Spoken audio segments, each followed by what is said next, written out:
നവീകരിച്ച ബാപ്പുജി പാർക്ക് ഉദ്ഘാടനം മാർച്ച് 1-ന്. 1934 ജനുവരി 10-ന് മഹാത്മജി ശ്രീകൃഷ്ണപുരം ഷെഡുംകുന്നിൽ വന്നതിന്റെ ഓർമ്മയ്ക്കായി ശ്രീകൃഷ്ണപുരത്ത് കാഞ്ഞിരപ്പുഴ ഇറിഗേഷൻ പ്രൊജക്ടിന്റെ കൈവശ സ്ഥലത്ത് 5 കോടി ചെലവിൽ 2016 നിർമ്മിച്ച ബാപ്പുജി പാർക്ക് 1 കോടി രൂപ ചെലവിൽ നവീകരണം പൂർത്തീകരിച്ചിരിക്കുകയാണ്. കേരള സർക്കാർ ബഡ്ജറ്റ് പ്രവൃത്തിയിൽ ഉൾപ്പെടുത്തി അനുവദിച്ച 1 കോടി രൂപ വിനിയോഗിച്ചാണ് നവീകരണം പൂർത്തീകരിച്ചിരിക്കുന്നത്. പുതുമോടി അണിഞ്ഞ ബാപ്പുജി പാർക്കിന്റെ ഉദ്ഘാടനം മാർച്ച് 1-ന് വൈകിട്ട് 5:30-ന് Ottapalam MLA. Advocate K Premkumar നിർവഹിക്കും. ഗ്രാമപഞ്ചായത്ത് പ്രസിഡന്റ് പി അരവിന്ദാക്ഷൻ അധ്യക്ഷനാകും. ഉദ്ഘാടനത്തോടനുബന്ധിച്ച് ഗാനമേളയും ഉണ്ടായിരിക്കും. പരിപാടിയുടെ വിജയത്തിനായി പി അരവിന്ദാക്ഷൻ ചെയർമാനായും ലതാ സുരേഷ് കൺവീനറുമായുള്ള സംഘാടക സമിതി രൂപീകരിച്ചു. കേരള സർക്കാരിൻ്റെ വാർഷിക ബജറ്റിൽ ഉൾപ്പെടുത്തി 2023-24 വർഷത്തിലാണ് 1 കോടി രൂപ ബാപ്പുജി പാർക്കിൻ്റെ നവീകരണം എന്ന ഒരു ആശയം വെച്ചുകൊണ്ട് അനുവദിക്കപ്പെട്ടത്.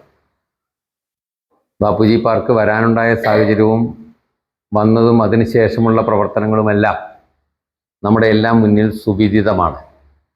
വിശദമായി പോകേണ്ടതില്ല.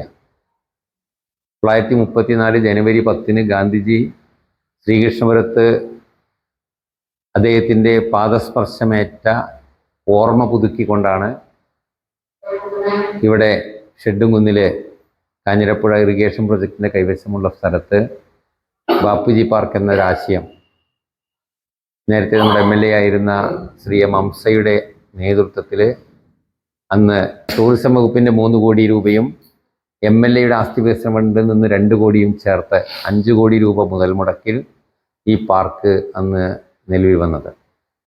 ബഹുമാനപ്പെട്ട MLA മുൻകൈ എടുത്തുകൊണ്ട് ഈ ഒരു പാർക്കിൻ്റെ നവീകരണം കാലാനുസൃതമായ മാറ്റങ്ങളെല്ലാം ഉൾക്കൊള്ളിച്ചുകൊണ്ട് സജീവമാക്കാൻ വേണ്ടിയിട്ടുള്ള തീരുമാനമെടുത്തത് 1 കോടി രൂപ അനുവദിച്ചത്. ഇതിൻ്റെ തുടർച്ച എന്ന രീതിയിൽ 2024-25 വർഷത്തെ ബജറ്റിൽ കേരള ബജറ്റിൽ തന്നെ ഉൾപ്പെടുത്തി 2 കോടി രൂപ ബാപ്പുജി പാർക്കും അതിനോടനുബന്ധിച്ച് കരിമ്പുഴ പുഴയോരം ഉൾപ്പെടെ നമ്മൾ വിഭാവനം ചെയ്തുകൊണ്ടുള്ള ഒരു ഇക്കോ ടൂറിസത്തിലേക്ക്, ഒരു പുഴയോര ടൂറിസം എന്ന ആശയത്തിലേക്ക് നമുക്ക് കടന്നു വരാൻ കഴിയുന്ന രീതിയിൽ ശ്രീകൃഷ്ണപുരത്തെ ടൂറിസം മേഖല ഒന്നുകൂടി അടയാളപ്പെടുത്തി മുന്നോട്ട് പോകാൻ കഴിയുന്ന നിലയിലേക്ക് നമ്മൾ ഒരു പദ്ധതിൻ്റെ തുടർച്ചയായിട്ട് വരികയാണ്. അതിൻ്റെ ഒരു എസ്റ്റിമേറ്റ് എല്ലാം എടുത്ത് നടപടിക്രമങ്ങൾ മുന്നോട്ട് പോവുകയാണ്. ബാപ്പുജി പാർക്കിലൊരു പരിപാടി എന്ന് പറയുമ്പോൾ സ്വാഭാവികമായിട്ടും ആളുകളുടെ മനസ്സിൽ അതിൻ്റെ ഒരു നിലവാരവും അതിൻ്റെ ഒരു മനസ്സിലൊരു ഉള്ളടക്കവും ഒക്കെ ഉണ്ട്.